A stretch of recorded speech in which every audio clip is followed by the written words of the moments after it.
So we found out we were pregnant in March of 2023. We were so excited for all things little boy and getting ready to paint his nursery. And it was the next day that we had our 20-week anatomy scan, and our OB came back in the room and told us that something was very wrong. He was severely fetal growth restricted, and that we would need to be seen by maternal fetal medicine as soon as possible. 4 days into the hospitalization, I woke up after Brandon went to work with right upper quadrant pain, nausea, vomiting.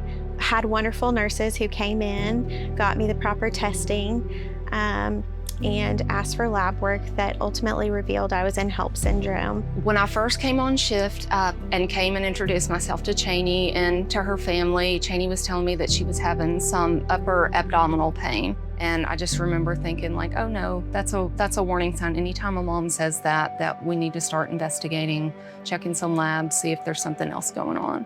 Because you shouldn't hurt up high when you're pregnant. We quickly found out that we would need to deliver Ellis at 24 weeks and 2 days. I stayed out with her the first 3 days of the hospitalization, went back to work on the 4th day because we kind of thought everything had stabilized at that point. We felt like we were in it for the long haul. And I got a call at work around lunch, and Cheney told me I needed to get there quickly.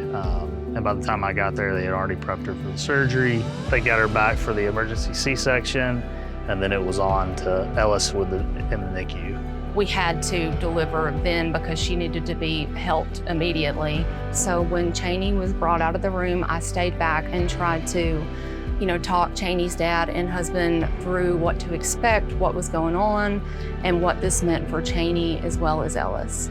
So I got to hold Ellis for the first time on day 9. Brandon got to be there with me, and we had a crew of people that made it happen, and it was a moment that I'll never forget.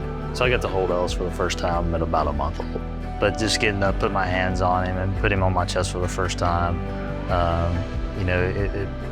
it brings a feeling out in you that you don't know is there when you get to hold your child for the first time like that. So for the ability for both mom and baby to survive and thrive, it's needed that those hospitals have these resources and funds and education and equipment to help support the lives of both mothers and babies. Ellis got to come home after 139 days in the NICU. We get to do his big parade with all the nurses and nurse practitioners and doctors that participated in that. And it was a lot of hard days and sleepless nights finally coming to fruition and getting to bring our baby home for the first time. Just a super special feeling.